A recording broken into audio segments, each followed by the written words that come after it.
On the behalf of Delhi Metropolitan Education, I, Roli Vadwa, along with my co-host, Dr. Shuchi Goyal and Ms. Pooja Tripathi, welcome you all to today's webinar.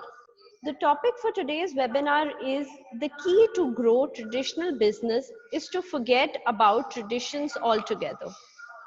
For the session, we have Mr. Pankaj Mirchandani, founder and CEO, Ultratech ProLink, Managing Director, RCA Techmark. Sir has graduated from Delhi University and in his initial years has worked with Philips India for more than 5 years. Post that, he has branched out with his own firm for consumer durables, serving almost all major brands for more than 10 years. In 2014, Sir launched Ultra ProLink, which today serves more than 1.5 million customers all over India through more than 3,000 retail stores. We welcome you to the webinar, sir. The forum is now open for you. Thank you, Roli. Thank you, Team DME, for having me on this panel. Would you like me to have my video on, or will I be sharing the screen?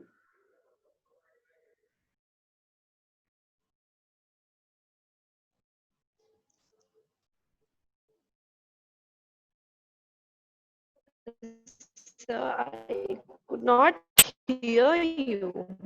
I think there is some issue.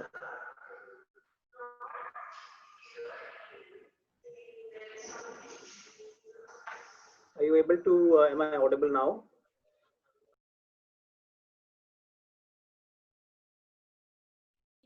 Yes, sir, you're audible and we can see the screen as well. Would You like can me to switch on enable the my video also. Yeah. Would you like me to enable my video as well? Yes, sir, if you want to. Yeah. Yeah, that's good, sir. Yeah. Thank you. All right. Thank you, DME. Thank you, Purva. Thank you, Roli, for having me on this panel of yours. It's my honor to be addressing this assorted audience of students and teachers from all across the globe, as I'm told. So, as the title suggests, the key to growing traditional business is to forget traditions altogether.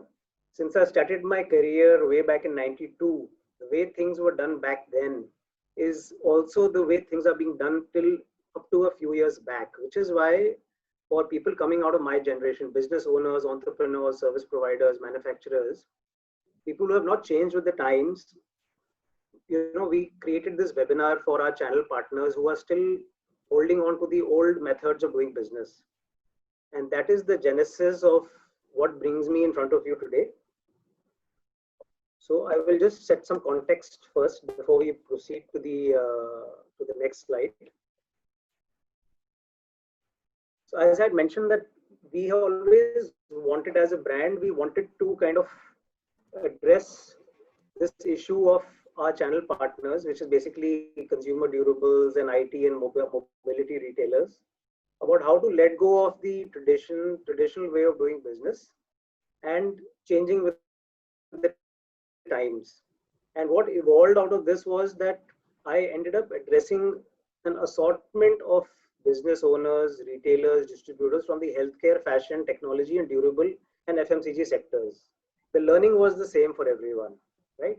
So in this webinar today, I'll be sharing snapshots of those previous webinars that we've held during the lockdown, because the lockdown was a blessing actually for a lot of us. That we got to bond, discover our ties with the family. That is on the personal front. But on the professional front, it gave us a lot of downtime to actually rewind and think about the way we want to do our business in the future. Because lockdown is not going to be there permanently. But the way business is going to be done now, the way jobs are going to be looked at has totally changed in the last 3 months. So with that context in mind, we kind of got together this webinar. So as I said, I was addressing the common concerns of retailers and distributors from our industry, but it so turned out that this, the message was applicable to across industries. So the format today is I have a presentation of 30 to 40 minutes, followed by a 15-minute question answer session. I will not be able to look at the chat box again and again. I will just look at it in the end. And I would request my colleagues from DME to kind of make notes of the questions that are being asked, and then we can answer them in one go. I will also try and keep the session very interactive with you all, yeah, so that the learning is effective. So as I said, the biggest fear in an offline retailer, a traditional mom and pop store, is today that my business is going to move online very rapidly. And if my business does not move online, if I don't take my customer, if I don't address my customers, engage with my customers online, then I will be left behind. This is the biggest fear. This is the biggest fear and biggest concern with traditional offline retailers and distributors today. So this was the first webinar that we did, and we did multiple versions of this many times over, and we had over 1,200 business owners who attended this webinar, where we were assuring them that online and offline businesses will coexist side by side. There's nothing to worry about, as long as the business owner changes their mindset and is willing to learn and adopt to new methodology. So this was the first webinar we did. The second webinar we did was, we took a micro topic from the earlier webinar on the most pertinent topic, which is how to digitize your business and how to reach your customers when and if they can't reach you. Because today customers, now a traditional retailer, what is the quickest and the most effective way for him to be able to engage with that customer and retain that customer? So these are the two webinars that I have kind of interspersed and merged for my talk with you today.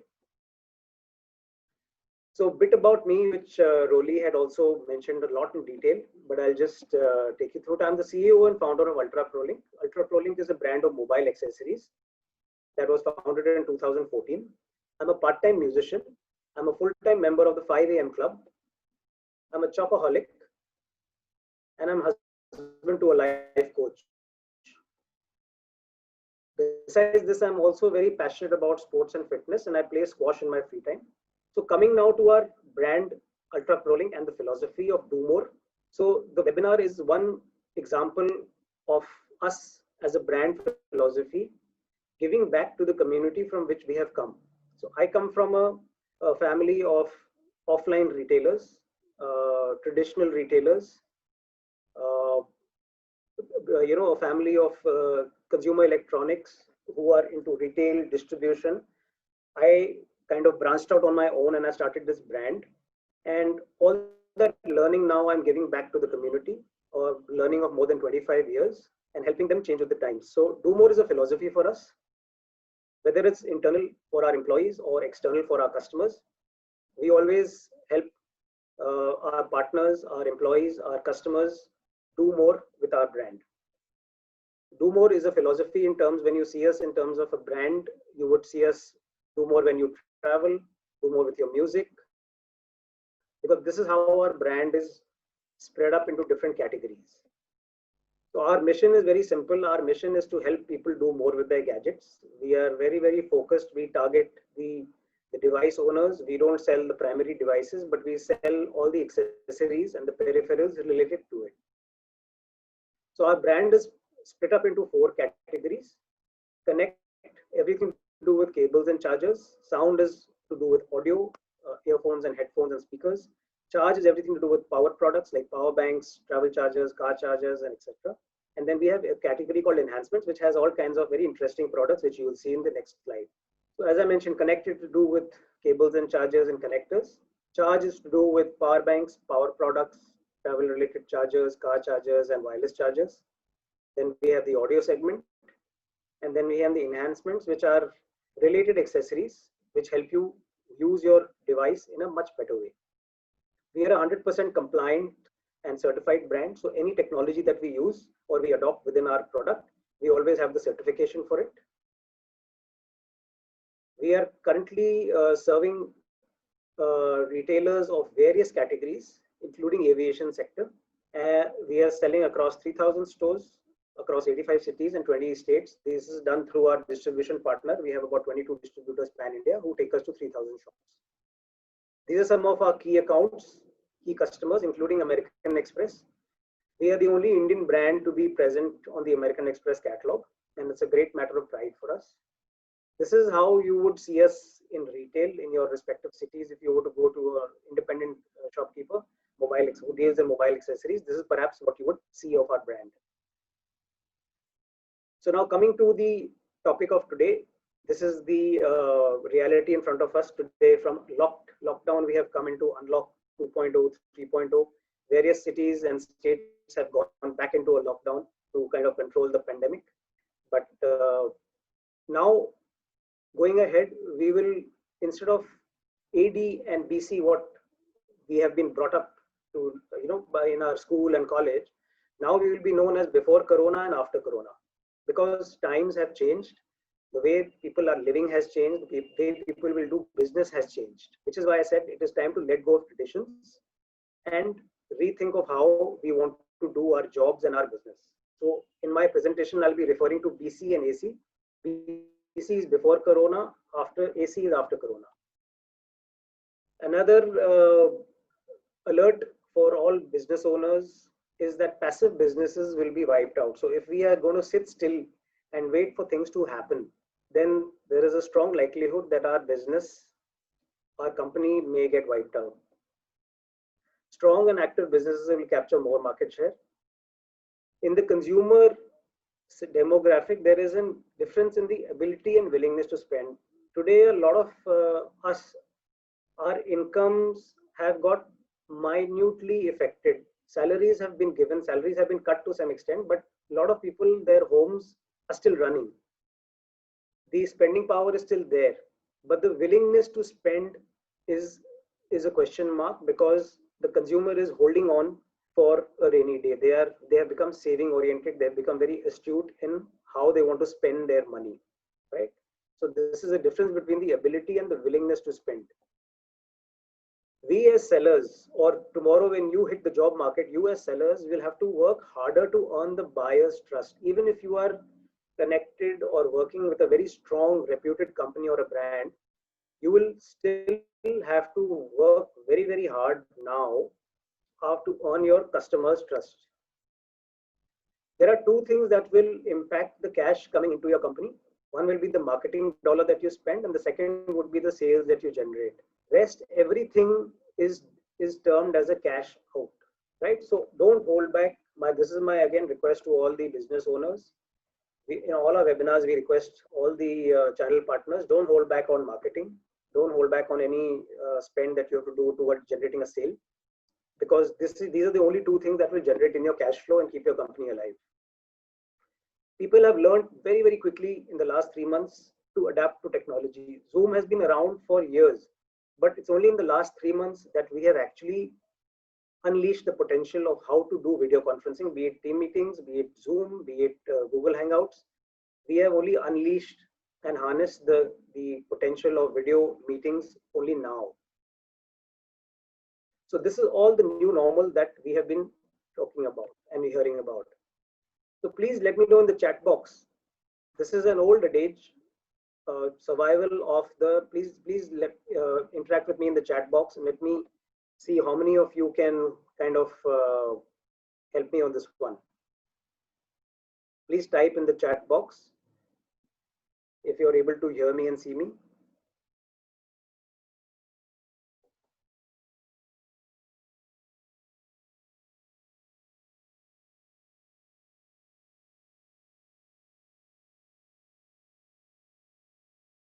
All right, so it's survival of the fittest used to be the earlier adage. Now it is survival of the fastest. We have to be nimble. We have to be quick in everything that we do as employees, as business owners, as bosses, as managers. We have to be very, very nimble, very, very fast, because the times have already changed. So who are the stakeholders in today's webinar that I'm talking about? Who are the stakeholders? We have 3 stakeholders. The primary focus being the consumer, who we are all kind of governed by. Whatever we do is for the consumer, be it a manufacturer or service provider. If I'm into retail, if we are into distribution, we all have to have the end consumer in mind, right? So these are the stakeholders. We have three stakeholders in today's webinar. We have the manufacturer, retailer, and distributor. Who is our consumer? Let us understand that. Coming from the mobile segment, the mobile accessories segment, who is the consumer for us? This is somewhat a snapshot of our demographic. I believe out of the audience watching me today, a lot of you will be this age group. This is how you will be looking, right? Always connected to your devices, always on the move, very casually dressed, very colorfully dressed, lots of reasons to be happy for.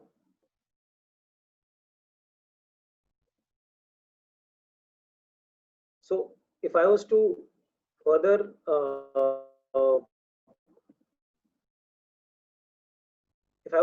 talk about the demographic, I'm talking about you, the millennials. Millennials are, just one second, I'm having some trouble with the screen.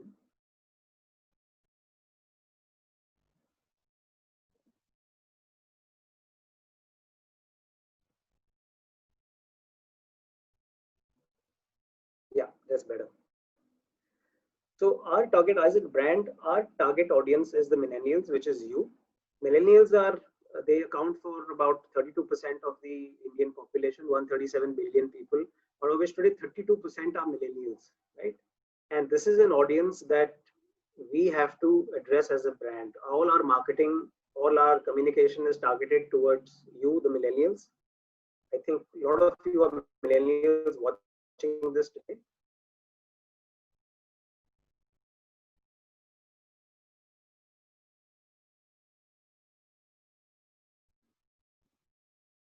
What is the profile of the millennials?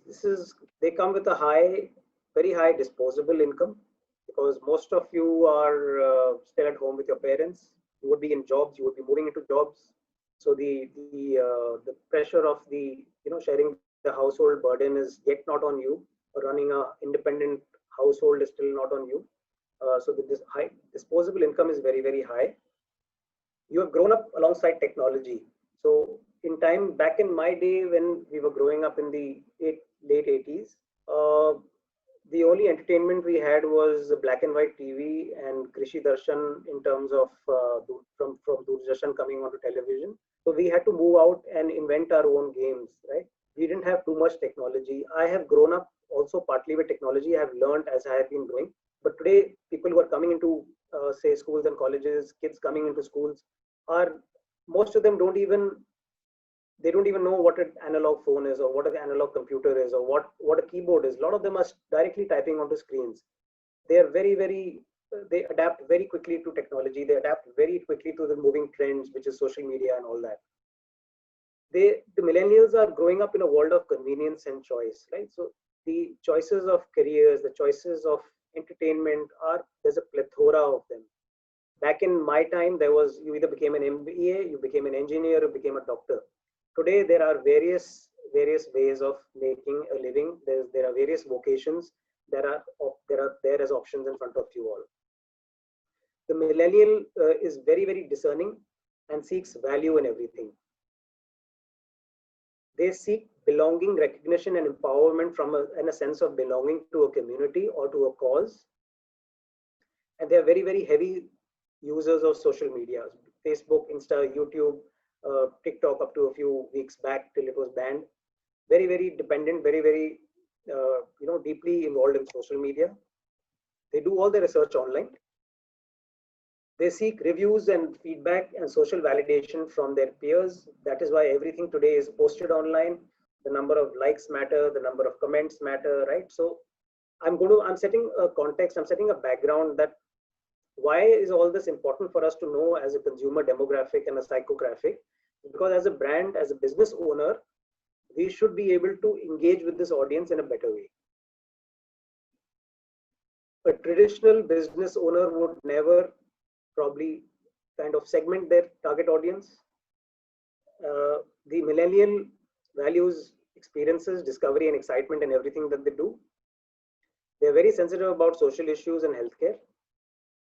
97% are accessing social media via mobile phone in your hands, and out of which 67% are male and 33% are female. So this is a consumer profile, a psychographic, a demographic as a brand who we target.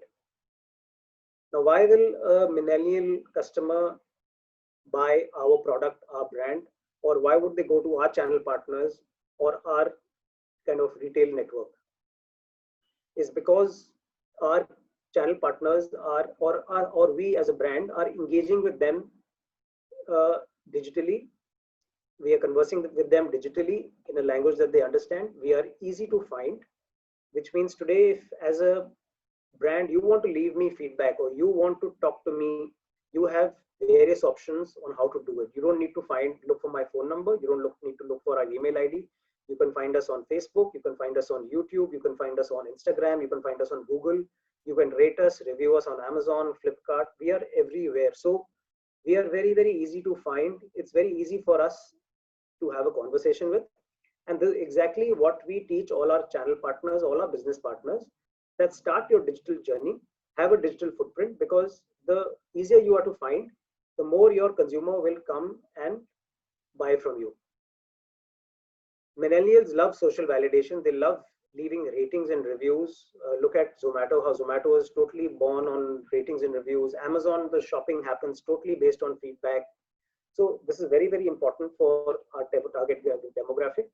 And needless to say, obviously, we have to have a very high level of customer service as well, with response time of under 24 hours, right?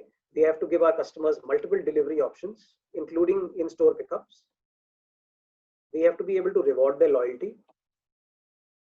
And we have to create enough buzz, enough curiosity and excitement around our brand, around our business, that we keep them hooked and we keep them engaged. And most importantly, we should be able to speak the language that you understand. So today, in the post-corona times, after we have come into kind of a sense of normalcy again, we have started moving out. People are still at home. People still want the comfort of being at home. They want the security of being at home. People are still working from home, even though in a staggered fashion. The shift has become more towards value products and essentials. Earlier on, when the lockdown happened, there was a lot of speculation that only big brands will sell because of the trust factor. Consumers will not want to try new brands. There will be no new product launches. But everything, that model, that prophecy has been proved wrong.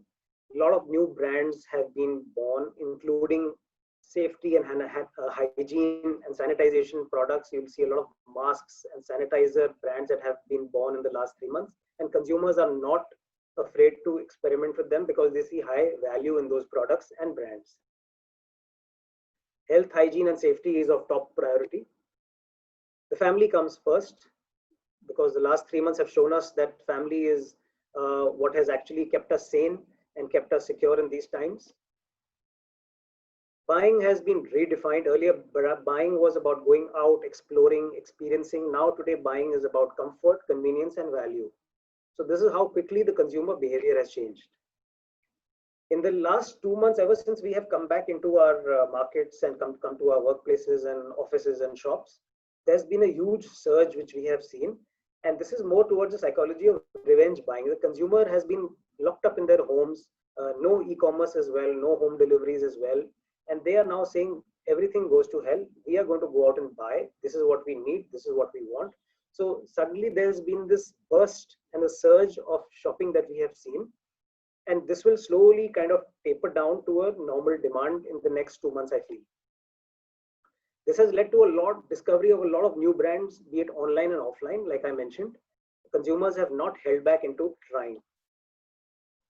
The digital consumption, be it on your mobile phones, social media, things like over-the-air content, OTT platforms like Netflix, Prime, there's been a huge surge in digital consumption, and obviously a huge dependence on technology. Today, when there are a family of 5 at home, everyone wants their own device, everyone wants their own power charging solutions, everyone wants their own headphones and speakers. No one wants to borrow. Earlier, one family used to share various devices. Today, that behavior has changed. Now, what is the changing trends for that business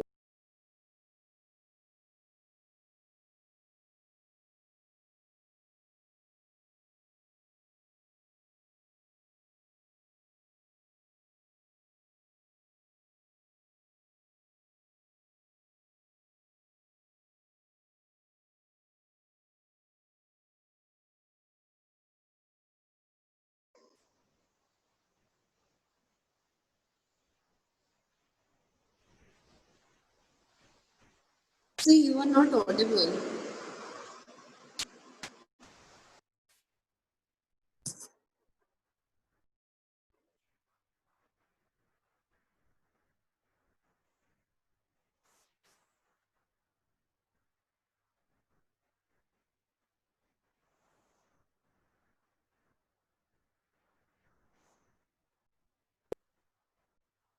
Sorry, am I audible now? Yeah, yeah.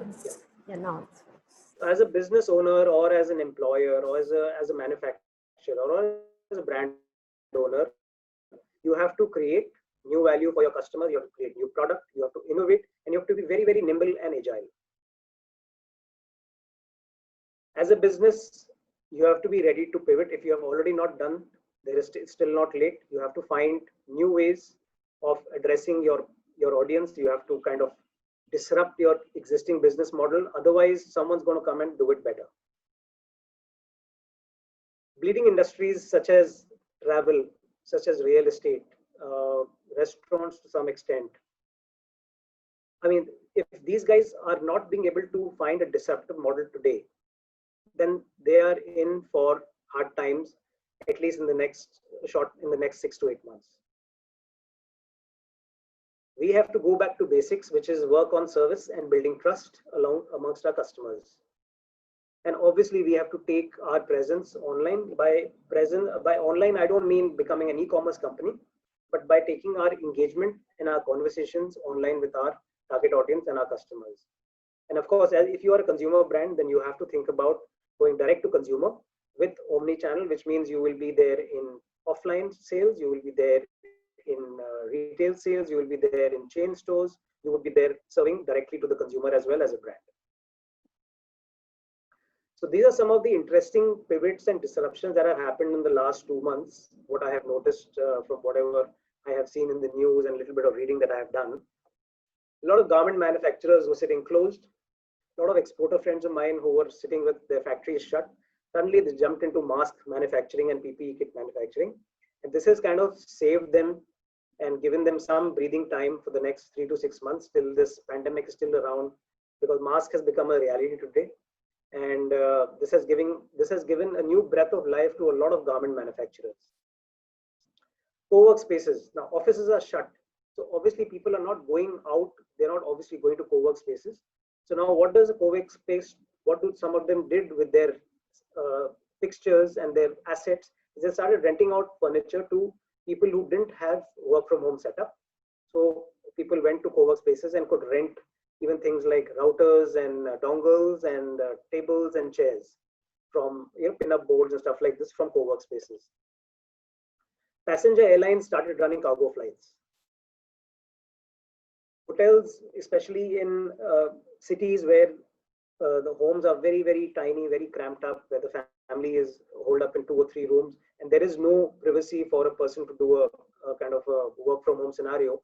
You could take a day rate in a hotel close by, and you can rent a room out there. Restaurants have started selling groceries to kind of keep the cash flow going, and they also provide dry kind of ingredients, so that you can buy the dry ingredients. They give you the recipe, they give you the ingredients, and you take it home and you cook it yourself. So these are some of the innovative ways of how businesses have survived in the last 3 months. Food biker deliveries are also doing now general courier service for the last mile delivery. Gyms have very rapidly moved to online classes. Gyms who have not been able to adapt to technology are still shut till today. Event companies, obviously events are not happening. Stadiums are lying vacant. Banquet halls are lying vacant. Event companies are now hosting virtual exhibitions. Netflix in some overseas markets, not yet in India, they have enabled the community binge watch feature, which means you can now log in with a couple of your friends. You can chat with them. You can watch the same content, and it's kind of being in the same room with them at the same time.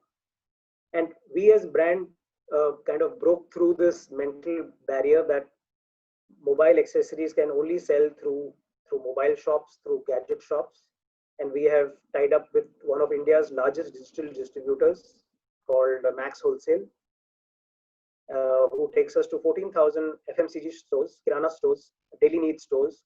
Because today, according to us, a mobile charger, a mobile cable, a data cable, a small power bank, perhaps hands-free for your, for your private Zoom calls, is as good as in the top 5 essentials of your daily needs. So this is something disruptive that we have done. We've been the first brand to do it in our industry, and I'm very, very confident this will work. So it's time to revisit the business model.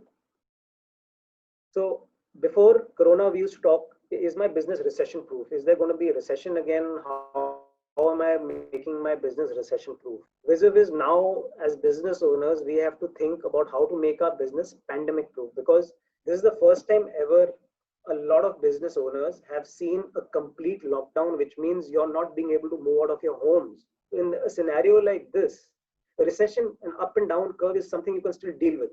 But how do you deal with a situation where you're completely under a lockdown, right? So you have to revisit your business model and see whether your business is pandemic proof. Are you doing, this is my address to the business owners, if there are any on this platform, are you doing enough market research to kind of fill the product gaps today that are there in your industry, or you are just following the trend of what others are doing? Is your business solving a problem or solving a pain point of the consumer? So this is where your success will be determined. Can you take perhaps an existing consumer behavior and change it, right? If you don't have the means to invest in discovering or creating and putting fuel behind creating a new consumer behavior, perhaps you can take an existing customer behavior and see if it can be done better. Globalize means take a globally successful concept and localize it in the Indian context. This is again an option for a lot of business owners. Consumer education. How are you educating the customer about your business, about your product, about your service? Is your lead acquisition to conversion, the entire funnel of acquiring a customer and converting a customer, it has to be digital. If you're still waiting for word of mouth, if you're still doing newspaper advertising, then sorry, you've missed the bus. You have to revisit your business strategy. How are you going to build trust amongst the consumer? Feature advantage benefit. This is a traditional method which has been taught to us since we were very, very young. It's time to revisit this, because in times like this, to build trust, you have to do selling your proposed service, your proposed product, your proposed business using the feature advantage benefit methodology. And if you are a consumer brand and you have to go online, then please maintain a price parity between online and offline, because you don't want to kind of have the offline channel on your wrong side, right? Online is growing very, very rapidly. A lot of people become blindsided and they immediately rush towards the online, forgetting that the brand is actually experienced and is actually developed and actually pushed by the offline retailer. Now coming to the second stakeholder, which is the distributor. The changing trends in distribution which we have seen in our industry is that we should be able to reach retailers digitally. This is something again our company and our brand has done efficiently. We are the first brand to foray into a digital catalog. We already were engaging with our channel partners, our distributors and retailers digitally. Today we have taken it one step further, and we are the first brand to kind of give up paper catalog totally, and we've gone digital with our cataloging, and we are also pushing our channel partners to do the same. We always tell our distribution partners to go digital. A lot of them are still into manual invoicing, manual receipting. We tell them it's time to move your entire accounting system, entire inventory system, go into a small ERP and move all your systems online. Distributors have also noticed just-in-time orders. This is a concept of FMCG, which is based on serving the market's needs daily in small lots, small orders, so that the merchandise remains fresh. Whereas we don't have any such problem in mobile accessories, but the concept now is that the retailer does not know when the next lockdown is going to come. So consequently, he works on a minimum inventory of say maybe a week's time. Earlier, he used to carry inventory of 1 month, 2 months, but now they want to hold inventory of 1 week, 2 weeks at the most. So this is why we call it just in time. The distributors are witnessing longer credit cycles because the cash flows are still taking time to kick in back to normal levels. The distributors are having to extend longer credit. The distributor salesperson or the brand salesperson has to spend more time on concept selling. Spin selling again is a 30-year-old concept kind of proposed by Neil Rackham, and which talks about knowing your customer, then identifying the customer's pain point, then amplifying that pain point, and then finally presenting your solution or your product to show that how that pain point is taken care of. This concept now has to be redone all over again because this is spin and fab are the only two concepts that will help you build trust with your customers. Now by customers, I mean a distributor selling to a shopkeeper, he has to build trust, and a shopkeeper selling to a consumer, he also has to build trust. So both stakeholders have to kind of change their ways on how they look at sales. And needless to say, if the consumer has moved rapidly and to technology and adopted technology, then even a retailer and a distributor and a business owner, they have to very, very rapidly integrate technology into day-to-day lives. So if you're not able to reach your consumer in their home via a video, via a WhatsApp call, via digital invoicing, via digital cataloging, via e-commerce, via own website or mobile app, then your customers not going to come to you. This is what we always tell our partners. So always we tell them, start your digital journey, digitize your business. Doesn't mean you have to have a full-fledged website, but start your digital journey by having a digital presence. So checklist for today, our distributors that we advocate to them is to simplify their business, not go into very complicated metrics. So all of you are students here, you must be knowing about the Pareto's principle of 80-20, that nurture your 80-20 ratio customers. Your 80% of your business is coming from 20% of your customers. 80% of your business comes from 20% of your products. Watch those carefully, nurture them and extract from them.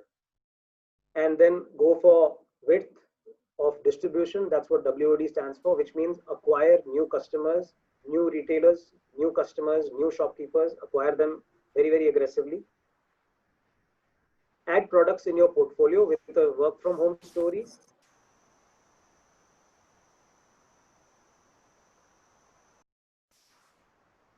Have patience and empathy with will be delayed service. We have to have empathy with all the stakeholders, including our sales team. And we have to simplify the productivity measurement for our sales team. This is with special mention to the brand owners and to the distributors. How do you measure your sales team today? Just keep it simple. Measure them in terms of how many visits they are doing per day, number of bills that they are generating, how many outlets have they been able to activate post-COVID. Assuming that they had 100 outlets before COVID, all 100 were shut for 3 months. Now, as the markets are reopening, how many have they been able to reactivate? That should be one of the measures given to them. And the fourth being, maintain your business, maintain your product range, maintain your collections, all the metrics pre-COVID, try and maintain those, because this year, I believe, is about maintaining and kind of, keeping it realistic. If we're going to be expecting very large growth from our stakeholders, then that's not going to be probably a reality. We have to try and maintain our business levels of pre-COVID. Now coming to retail, the trends that we have seen a lot of retailers rearrange their store layouts. This is obviously to maintain social distancing, for better free-flowing traffic of flow of traffic, so that people don't crowd, don't touch each other.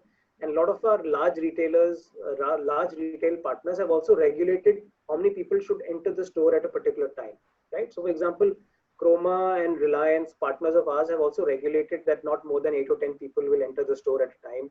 They've got nice waiting areas outside their stores where they offer refreshments. There's cooling in those areas. There's entertainment in those areas to make sure that the customer is kind of comfortable while waiting. Retailers have seen a drop in ticket prices because customers are looking at value. They're not looking at luxury items anymore. They're looking at more value-based products. The customer expectation on health and hygiene is very, very high from the retailer as well. So they expect sanitizer to be presented. They expect gloves. They expect shopping baskets to be very clean, no touch by accident. So their expectation is very, very high right now on health and hygiene. And obviously, connected products with a story on health and hygiene have seen a very high surge in demand. The focus segment for growth has been home education, home fitness, work from home accessories, and home entertainment. Sorry, I think someone's mic is on. The focus is on minimal touch shopping and contactless checkouts. So digital payments, touch and pay, all those technologies have come into play now.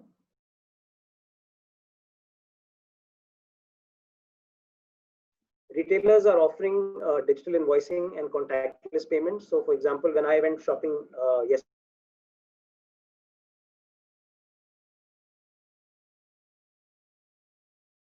then the invoice came to me on my phone. So there was no exchange of or no physical contact with anyone in the showroom. And then, of course, if you are a large retailer, then you are also offering an omni-channel shopping experience to your customer. By omni-channel, I mean you are offline, home delivery, curbside pickups. You've covered all your bases.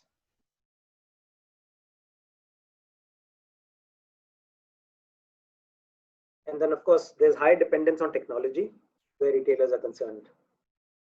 A lot of retailers are also using hybrid delivery models for the last mile delivery. They would also use, Swiggy has come out with the genius concept where they are using their bikers to also deliver non-food items. Dunzo is from the down south. They're also using, they're also using, these food delivery bikers for regular courier pickups and drop-offs is being used by the food delivery channel. So my checklist for the retailers is digital is non-negotiable. If you are a traditional retailer waiting for customers to come to you, sorry, reality check. You have to go digital. You have to be visible digitally. You have to engage digitally. You have to be present digitally. Maybe you don't have your own website, but at least your business should be visible, should be discoverable online. You have to automate your systems, at least basically your billing, your payments, your inventory should be automated. You have to find ways of engaging with your customer digitally, empowering them to make a decision. For example, why customers today are so comfortable buying online on Amazon and Flipkart? Because they feel empowered to take their own decisions. There's no salesperson like in a showroom compelling them to make a decision. So this is what I mean by empowerment. So if a retailer can kind of create an ecosystem where they engage with the customer digitally, they get the customers to the showroom, let them decide on their own by giving them adequate information, education about the products, give them a great experience and keep them excited with great offers. There is no reason why a consumer will not buy from an offline retailer. The social conversations are very, very important to have digitally. They're supposed to start digitally and end digitally. This is what the customer acquisition is all about, social conversations. Add health and hygiene based products. We have to, as retailers, be able to service our customers at home, including give demonstrations, give deliveries, take returns if possible, give product choices. This is what we always advocate to our resellers. If a customer is asking for one particular thing, send them an option of 3, a good, better, best option. This is the same option, same concept he would be used to having online. If you're giving him this facility at home, nothing like it. This is a great opportunity for retailers to add long tail products. Long tail products are those kind of products that not necessarily are connected to your domain, but if you were to have them in stock or display, they would supplement your existing sale. So if a retailer today is to digitize their cataloging, then there is no constraint on physical space. So for example, a retailer of mobile accessories, if he digitizes his catalog, he is today being able to add non-related items like work from home furniture. He can add masks, sanitizers, PPE kits, something that is not related to his domain, but there is demand from the same consumer which he is talking to. This is something what I mean by long tail products. Now, if he was to have a digital catalog, how easy is it to kind of supplement his sale with long tail products? A retailer has to be able to give a safety assurance to the customers that their premises are not only open for businesses, but the staff is adequately, kind of measured for COVID safety. There is sanitization, there is contactless shopping that is happening. So we have to find various ways of kind of giving a safety assurance to our customer. And then we have to also assure them of a contactless delivery system. So the opportunities today for retailers, yes, walk-ins are going to be low, but if a consumer is leaving the comfort of his home and coming into the marketplace and coming into your stores, then be rest assured that he's there to buy something. So the conversion rate will be very, very high. This is a great chance to engage more with customer, collect data about them, right? That is where your digital journey starts. Today, it's all about data collection. A traditional retailer today, a traditional business owner has never thought about how to create a repository of customer database. If I don't have a database, who do I market myself to? Who do I start talking to? So today, if a customer is leaving the comfort of his home and coming to your showrooms, please engage with them, collect data, start your data acquisition journey, digitize your entire store, inventory and catalog, so that at the click of a button, you can land up on the customer's phone. Increase the spend on digital marketing, right? This is always, there's no such thing as bad advertising. Digital marketing is very, very affordable, especially on Facebook. It's extremely affordable marketing dollar. It gives an excellent return on advertising dollar, and don't think twice about increasing the spends here. Indulge in social conversation. So if your business is present and visible and active on social media, on Google, then there are conversations that you can start with consumers and create a bond and create trust. Scale up digitally, scale your business up digitally, and embrace technology. This is the checklist that we always tell to our retailers.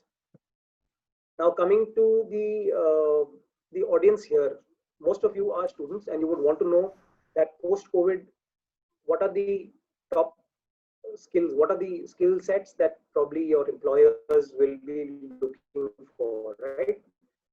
So in this case also, the tradition, along with the traditional skill set, they are the top 5 which I feel will kind of augment your resume and your employability.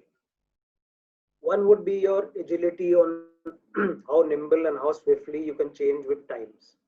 And you would have to demonstrate that with your thinking. How resilient are you? So for example, today under a work from home scenario, the number of work hours has actually increased for a lot of people, right? Especially if you're with a large corporate, you are a simple Zoom call away. Your supervisor or your team can land up on your table or on your bed or on your couch. With a simple click of a button, your Zoom call can be activated and you are told to join a meeting. The work hours have got stretched because now we are in the comforts of our home. The moment we wake up, we have this tendency to kind of check our mails, and the moment we start checking our mails, we get pulled into this kind of a vacuum. So now resilience is here, which will be a strong or large quality for you to play on. And how tough are you under these circumstances? How good are your remote working skills? How disciplined are you while working from home? Right? It's not easy working from home with so many distractions. You have to kind of isolate yourself with so many people living in a joint family. It takes a lot of discipline, a lot of planning to be able to work successfully from home. how good are you with technology? How quickly do you adapt to new technology? How well do you find your way? Do you navigate your way around new technology? Are you being able to add value? Are you able to teach others in your team? This is again something that will determine your employability. So the more you know about technology, the better it is for you. And lastly, this is a reality. Earlier we spoke about division of labor and focused roles. Now it's more about companies saving cost and blending two roles into one profile. So if you are able to demonstrate this, then great. This is going to be working for you. And which are the industries today that are offering these, which are seeing a surge in employment post-COVID, which I feel would be to some extent pandemic proof going forward if there was to be another such scenario. These are the industries which perhaps would be least affected. So digital payments obviously being right at the top, because the machine keeps running. You have to buy daily needs. How do you pay? How do you get delivery? So digital payments is at the top of my list. Data, big data analysis. So if you are into data crunching, number crunching, then this is the right industry for you. Cloud computing and software as a service. So Zoom has suddenly seen a surge in their stock prices, and for obvious reasons. The entire world today is using Zoom and or similar video conferencing. So cloud, anything to do with cloud computing or software as a service would see themselves as kind of pandemic proof. Healthcare, and especially healthcare where technology is enabled, healthcare enabled by technology. This would be a big industry to look out for. Online education. So today schools have moved towards online. The curriculum is still designed offline, but in the future, I also foresee the curriculum being kind of designed and dispersed online.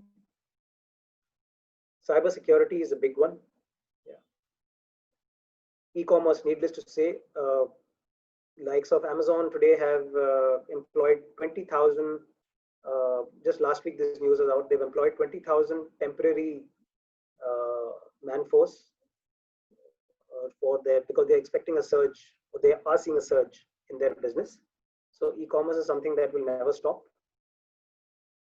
Artificial intelligence, machine learning, and robotics. If you're on the tech side of the curriculum, then this is one industry for you to pitch to. And then of course we have gig economy, where freelancers or work on short-term projects on content development, digital marketing, and data analysis. So according to me, these are the opportunities post-COVID, which you would see kind of a lot of openings, a lot of opportunities in. And with that, I come to the end of my presentation, my talk. And my message for you is keeping in line with our brand philosophy. You can do more to your teachers, to your employers, if you are a business owner, then to your customers and to your team, right? So with that in mind, I am giving the console back to the host for any question and answers that you might have. Thank you so much, sir. We have some questions from the participants. We have students and faculty members in the audience. So there is this one question from Dr. Pradeep Desai, Director, MMC Ahmedabad. So he says that in your opinion, what would be the scenario for FMCG sales in the post-COVID times? So how do you expect, the FMCG sales? So FMCG even during the pandemic, I think was the only unaffected sector, because they were into daily needs and they were the only ones that had permission to actually function, which is what also made us as a brand look at that sector seriously for our product, which is actually a technology product. So we spoke to a lot of FMCG experts, and we asked them that, where do you see the future of this sector headed? And all they had to say was that this sector is only going to grow. If at all, they will only get better with digitization. So you would see a lot of kind of digital distributors coming into the foray now. That's what my opinion is. Okay, sir. So we have another question from a student, Harshita Vahi. So she says that in the post-corona times, the customer behavior has changed. They are focusing more on value and trust. But then she says that before corona also, these were important. Value and trust was still important. So what is the difference now? That's a good question. So the difference now is that the value and trust now is more to do with how you can assure them towards safety, security, and hygiene. Earlier, the value and assurance was more towards serviceability. Is my brand going to be around to be able to service them once they buy my service or my product? Now I feel there's been a paradigm shift into the concept of trust and value.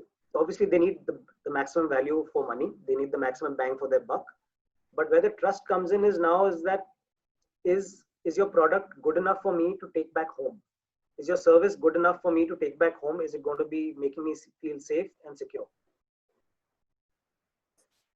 Okay, sir. So there is another question from a faculty member. So the question is that these days startups are under a lot of stress, and it can be really deep. I didn't get the first part. Yeah, it says that startups are under a lot of stress these days. So Yeah. it can be very demotivating for students who wish to start a new company. So what is your advice on this? So my advice would be just wait it out. Don't jump into whatever it is you have planned for your startup vision. Wait it out for a few more months, see where the industry, because startups don't have very deep pockets, and I don't see very much funding also coming in unless you are in the top 10 industries which I mentioned, right? So if your startup is in any one of those domains, then yes, you might be able to get a start, launch your business. But if you are not connected to any of those top 10 industries that I mentioned, then I would suggest just wait it out a bit. Okay, sir. So another last question which has been asked by the audience. Any suggestions for the academic industry, like what kind of skills or what kind of things can be incorporated in the online education? Anything new which can be incorporated?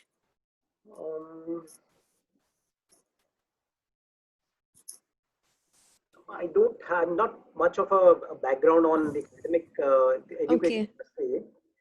I come more from a kind of a retail and a distribution kind of a background. But I would definitely like to take a go at this question. Allow me to respond by mail on this. Yeah, sure, And sir. I will now view it as an academic or a student and kind of revert to you on this. Okay, okay. So that's it. I think these are all the questions which are being asked. Thank you so much for such an enriching session. It was indeed a pleasure to have you for today's session. And I'm sure that our audience has learned a lot of things. What are the changes? What are the paradigm changes in the post era? They are able to understand that and they'll be able to adapt better. Thank you so much, Roli. Thank you so much, sir. Thank you, the faculty and Purva and your colleagues for having me on this webinar. Yeah. Thank you. I would also like to thank my webinar team, Dr. Purva Ranjan ma'am, Dr. Shuchi Goel ma'am, and Ms. Pooja Tripathi ma'am for making this webinar possible. No event is, indeed possible without a collective effort. So with this, we are also sharing a feedback form. So you need to copy the link and you can fill the feedback. Ma'am, please, I request all the participants to kindly stay back for filling the feedback form because that is mandatory for e-certificate. So we have Yes. shared the link, but in case you're not able to access that we can share it again. Only then you for your e-certificate, this feedback form filling is mandatory. Thank you. Thank you, Shuchi ma'am. Ma'am, So please, yeah. ma'am, can we allow Dr. Ashok, because he has regularly raised his hand. Maybe he wants to say something. Okay, okay. So ma'am, you can unmute him.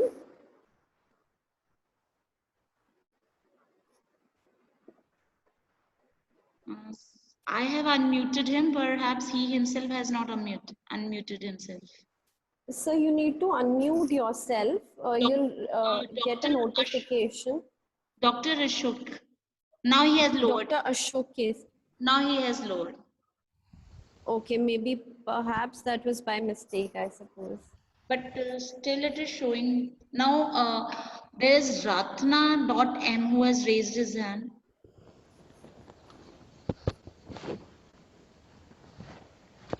Yes, I have unmuted you. Please, you may ask whatever you have the query.